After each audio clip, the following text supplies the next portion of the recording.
warahmatullahi wabarakatuh. Perkenalkan, kami Abdi Nursan Agustina di kelas 11 MIPA 10. Abdi di dieu bade nepikeun di antara abdi anu ngeunaan watak budaya Sunda. Puji sareng syukur cipayun mangga urang nuturkeun kehadiran Allah Subhanahu wa taala anu parantos mamparin nikmatna ka urang sadaya. Dugi katiasa kariung dina tempat dieu adalah satu kali. Para hadirin anu semakin kahormat, atur nuhun anu lengkap dina acara ngiring ngameriahkeun acara ieu.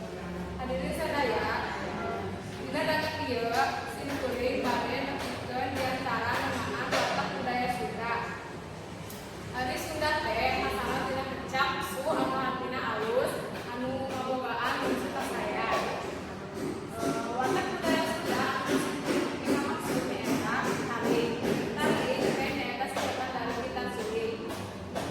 Mimiti munculna tarik nyaeta di wewengkon Cirebon jeung Pantura, Jawa Barat zaman Belanda tahun 1835-an.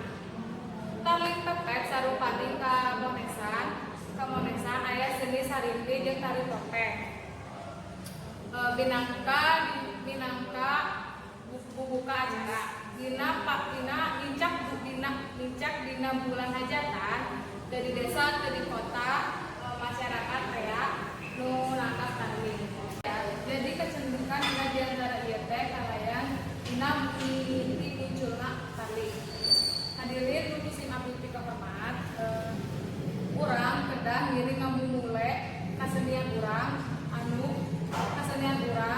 anu jadi kabeungharan dina bangsa urang. Ulah nepi ka geugeus ku kasenian luar anu ngajajikeun urang poho kana kasenian jeung kekayaan urang sorangan. Sakitu wae